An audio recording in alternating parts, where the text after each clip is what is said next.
తులారాశి.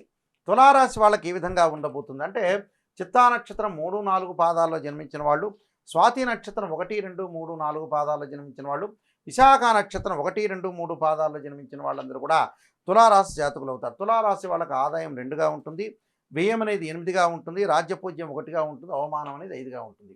ఈ తులారాశి వాళ్ళకు వచ్చేటప్పటికల్లా తులా, వృచ్చికము, ధనస్సు, మకరం, కుంభం. అంటే పంచమ స్థానంలో శని యొక్క సంచారం వల్ల స్థానం చలనము, ఇళ్ల మార్పులు, ఉద్యోగాల మార్పులు, వ్యాపార మార్పు జరిగే అవకాశం ఎక్కువగా ఉంటుంది. శనివత్ రాహు అంటారు. శని బాగలేకపోయినా రాహు యొక్క బలం వల్ల ఆర్థిక పరంగా ఆదాయం అనేది బాగా పెరుగుతుంది. ప్రతిదానిలో కూడా విజయం సాధించే అవకాశం అనేది ఒకటి ఉంటుంది.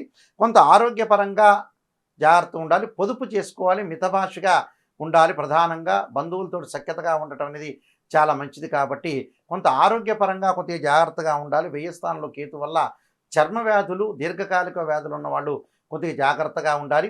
తప్పకుండా వీళ్ళు ఎక్కడైనా సరే ద్వాదశ జ్యోతిర్లింగాలకు వెళ్ళి అభిషేకం చేసుకోవటం వల్ల కూడా వీళ్ళకి మంచి ఫలితాలు వచ్చే అవకాశం అనేది ఖచ్చితంగా ఉంటుంది. కాబట్టి ఇవన్నీ కూడా కొంత పాటించి ముందుకు వెళ్ళటం వల్ల కూడా చాలా బాగుంటుంది.